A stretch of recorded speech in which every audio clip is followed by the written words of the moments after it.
जाएगा। हम लोग हार जाते हैं, कितनी बार ना करें, बहुत बार हट कर लिया और वो महीनों हो सकता है वो वासना आपको बार बार वही पेश करे, आपको रद्द कर देना। नहीं नहीं, आपको अपनी जिद रखनी है, इंद्रिय और मन की जिद का पालन नहीं करना। जो इंद्रियों की जिद में उनको दुलार करने लगते हैं फिर उनका स्वभाव बिगड़ जाता है। इसलिए पूजा में तल्लीन होने के लिए, सेवा में तल्लीन होने के लिए इंद्रियों के लाड़ प्यार दुलार को थोड़ा रोकना होगा। नाम सेवा 3 बार तो कर ही लीजिए, प्रातः स्नान और श्री जी का श्रृंगार, मध्याह्न में राजभोग और सायं में भोग लगा के शयन करा दीजिए। 3 बार त्रिकाल सेवा, नाष्टयाम कर पावे तो 3 बार तो कर ही ले, कोई कठिनता नहीं है। शास्त्रों में निसंदिग्ध रूप में बताया गया है, सतयुग में ध्यान, त्रेता में यज्ञ, द्वापर में पूजा और कलयुग में नाम। नाम ध्यान, नाम कीर्तन, नाम जप, नाम सेवा। इसके अतिरिक्त अन्य साधनों में इतनी सामर्थ्य नहीं है कि वो भगवत प्राप्ति करा दे। राधा नाम संकीर्तन, राधा नाम ध्यान, राधा नाम जप और राधा नाम सेवा, इसी को अपना जीवन बना ले, फिर नाम से योग हो जाता है। प्राण भय नाम में, ही में न जान परे, नाम है कि प्राण है। वही राधा राधा राधा, राधा नाम का योग हो जाता है, अर्थात मिलन हो जाता है, अर्थात समा जाता है, प्राणों में राधा नाम समा जाता है। श्री सीताराम दास ओंकारनाथ महाराज जी कह रहे हैं, नाम योग के बिना जीवन अधूरा है। एकम एक हो जाना योग, नाममय हो जाना, कितना आनंद है। आंख मूंदे तो राधा नाम, आंख खोले तो राधा नाम, चिंतन राधा नाम, सेवा राधा नाम, वह नामाकार वृत्ति। नाम का जप का मतलब है परमात्मा का स्पंदन, प्रभु स्फुरित हो रहे, राधा राधा राधा। निरंतर नाम के आश्रय में आध्यात्मिक प्रगति रोज की रोज होती चली जाती है, क्योंकि पापों की निवृत्ति और आत्मा की शुद्धि, आत्मा माने अंतःकरण। ब्रह्म नाम है, तारक नाम है। अवतारों में अवतरित होकर भगवान तो कुछ लोगों का, गिने चुने लोगों का उद्धार करते हैं, लेकिन नाम तो अनंत लोगों का उद्धार कर देता है।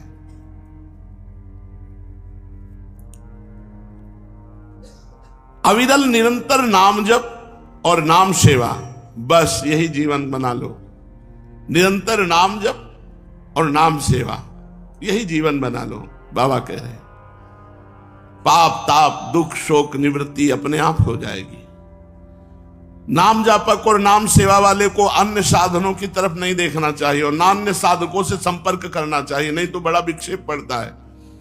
अन्य भाव वाले बहुत से साधक हैं, क्या नाम लिए डोल रहे हो, इससे क्या होने वाला है, वो ज्ञान बघारेगा, तुम्हारी श्रद्धा खत्म हो जाएगी। ऐसे साधकों से बच के रहे। तारक ब्रह्म नाम, इष्ट नाम, इससे समस्त लाभ प्राप्त हो जाते हैं। हम आपको बताएं, आपकी श्रद्धा हो या ना हो, आप नाम सेवा विराजमान करके देख लो, सेवा कुछ दिन करके कैसा अनुभव होता है। भगवान कहते हैं कि हे पार्थ, जो श्रद्धा से अथवा अवहेलना से भी मेरे नाम का पूजन सेवन स्मरण करता है, उसके हृदय में मैं चिरस्थायी प्रकट हो जाता हूं। श्रद्धा से या अवहेलना से, जैसे भी, बड़ी महिमा है। मैं उसके हृदय से कभी विलग नहीं होता हूं। भगवान जब हृदय में प्रकाशित हो गए तो सारी दैवी संपदा अपने आप प्रकाशित हो गई। अगर नाम में अश्रद्धा है, अवज्ञा है, पर आप गुरुजनों की बात मान करके नाम जप करते हो, नाम सेवा विराजमान किए, तो फल में कोई कमी नहीं होगी। जो श्रद्धा से आदर पूर्वक सेवन करने से फल मिलता है, वही गुरुजनों की आज्ञा पालन करने पर आपकी श्रद्धा नहीं है तो आप केवल ऐसा कि मुझे उनकी बात माननी है, बस इतने मात्र से आपको वही फल मिलेगा जो परम श्रद्धा से मिलता है। फल में कोई कमी नहीं होगी। नाम सामर्थ्य की अनुभूति होने के लिए लंबे समय तक नाम जप और नाम साधना करनी होगी। स्वयं अनुभूति के लिए लंबे समय तक, दीर्घ काल तक आदर पूर्वक निरंतर नाम जप और नाम सेवा। कलयुग में रामबाण है ये नाम सेवा, क्योंकि इसमें आसक्ति होने लगती है। कई बार ऐसे स्वप्न देखे कि हम गंगा किनारे विचरण कर रहे हैं, पर एकदम ध्यान आया नाम सेवा कहां है। नाम सेवा का चिंतन करते ही गंगा किनारा गायब और वृंदावन प्रकट, सिंहासन सेवा सब, तुरंत चैप्टर खत्म हो जाए। नाम सेवा का है। नाम सेवा के बिना जहां भी विराजमान है, शरीर जहां भी रहेगा नाम सेवा साथ रहेगी। वहां विशाल नाम सेवा विराजमान है गुरु भवन में। राधा वल्लभ श्री हरिवंश राधा। नाम सेवा के बिना जीवन नहीं। नाम सेवा और रूप सेवा और नाम जप और नाम ध्यान, यही जीवन है। यही अपना जीवन बना लो, इधर उधर भटको मत, कलिकाल है। भगवान से प्रार्थना करो कि मुझे नाम सेवा में और आपके नाम में रुचि हो जाए। निवेदन करो, प्रार्थना करो। सभी संतगण एक ही बात कहते हैं, नाम। सभी जरूरतों की पूर्ति करने वाला नाम, सभी मोक्षों की प्राप्ति कराने वाला नाम, अन्न वस्त्र संपत्ति सब कुछ प्रदान करने में समर्थ है नाम। आपकी कल्पना नहीं होगी कि नाम एक छोटी सी छोटी बात को भी देखता है। जैसे नाम सिंहासन में विराजमान क्यों, तो आपकी छोटी सी छोटी आवश्यकता को नाम देखता है और नाम भगवान पूर्ण करते हैं। आप बड़े समृद्धिशाली हो जाएंगे यदि नाम सेवा विराजमान कर ली। पकड़ो हमारी बात को, आप समृद्धिशाली हो जाएंगे। सांसारिक वस्तुएं भी आपको बड़ी सुविधा से प्राप्त हो जाएंगी।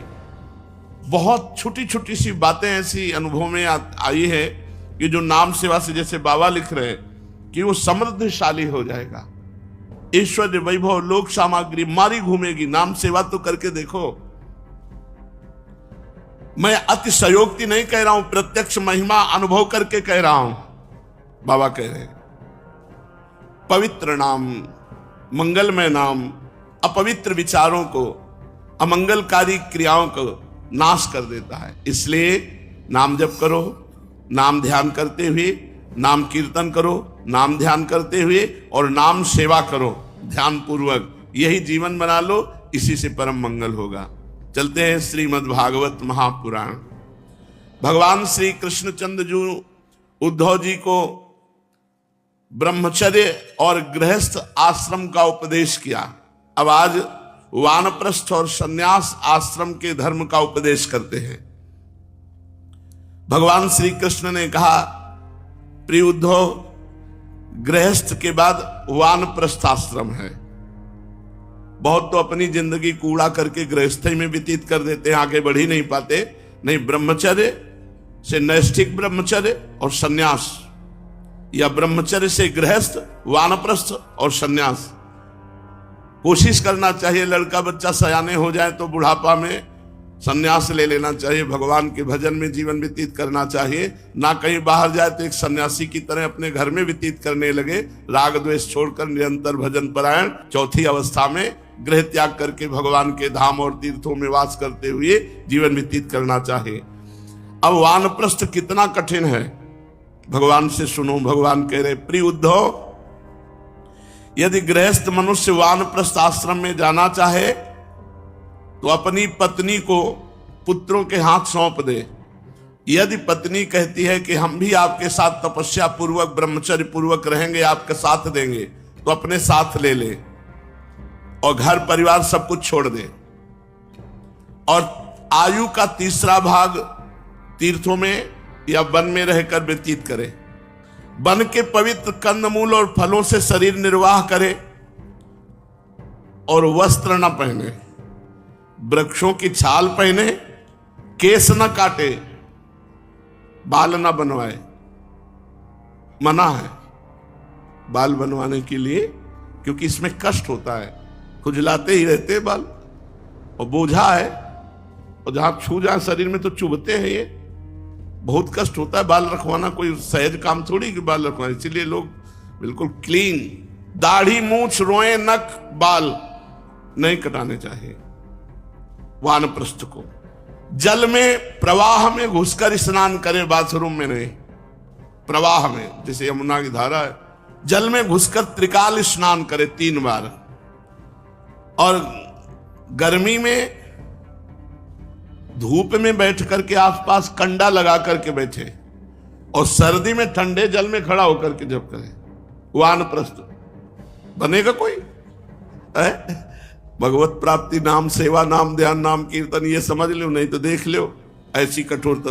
वर्षा में छाता नहीं लगावे, खुला वर्षा सहे, जाड़े के दिनों में गले तक धारा में खड़ा होकर के जप करे, घोर तपस्या में जीवन व्यतीत करे, कल के लिए फल ना रखे, और कंदमूल फल एक दिन ही, मतलब जैसे आज लाए तो आज ही पाले, फिर कल मिले तब कल। बहुत वानप्रस्थ के लिए कठिन तपस्या है। ओखली में कूटा हुआ पदार्थ ना पावे, पहले ये सब दाल और सब ओखली में ही कूटा जाता था। वानप्रस्थी को चाहिए कि कौन सा पदार्थ कहां से लाना चाहिए, किस समय लाना चाहिए, कौन कौन पदार्थ अनुकूल हैं, इस बात को जानकर जीवन निर्वाह करे कंदमूल फल से। देश काल आदि से अनभिज्ञ लोगों से लाए हुए या दूसरे समय के संचित पदार्थों का कभी अपने में प्रयोग न करे। नीवार आदि जंगली अन्न से ही चरुपोरोडास आदि तैयार करके उन्हीं से समयोचित अग्रगण्य आदि वैदिक कर्म करे। वानप्रस्थ हो जाने पर वेद विहित किसी को दुख पहुंचाने वाले कार्य न करें। वेद वेत्ताओं ने वानप्रस्थी के लिए अग्निहोत्र, दर्श, पौर्णमास, चातुर्मास आदि का वैसा ही विधान किया जैसा गृहस्थों के लिए। वानप्रस्थी इतनी तपस्या करे कि मांस सब सूख जाए, केवल हड्डी हड्डी दिखाई दे, केवल हड्डी, अस्थि मात्र होए रहे शरीरा।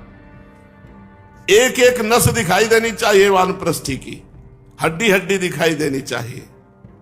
भगवान आदेश कर रहे हैं, देख लो कल्याण ऐसे होता है भाई। और तुम्हें सीधे कह रहे राधा राधा बोलो, राधा नाम सेवा विराजमान करो, भोग लगाओ, खाओ, परम पद मिलेगा, तो तुम्हारी समझ में ले आ रहा है। एक एक हड्डी हड्डी दिखाई देनी चाहिए, नस नस दिखाई देनी चाहिए।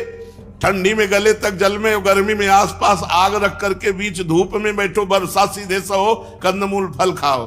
भगवत प्राप्ति ऐसे खिलवाड़ समझ लिए। और जब हम कह रहे हैं कि राधा राधा जपो परम पद मिल जाएगा, तो समझ में नहीं आ रहा। तो 2 बातें हैं, समझ लियो, नस नस दिखाई दे, या भोग लगा के श्री जी का पाओ, खूब कीर्तन करो, खूब वाणी जी का गायन करो, खूब नाम जप करो। अब सुनो, तपस्या के द्वारा मेरी आराधना करके पहले वो तप लोक को जाता है, ऋषियों के लोक को, वो मेरा स्वरूप हो जाता है। प्रिय उद्धव, जो बड़े कष्ट से तपस्या करता है उसको मोक्ष मिलता है। कौन ऐसा मूर्ख होगा जो मनुष्य शरीर प्राप्त करके मोक्ष न प्राप्त करे। वानप्रस्थी को चाहिए कि आश्रमोचित नियमों का पालन करने में जब बूढ़ा हो जाए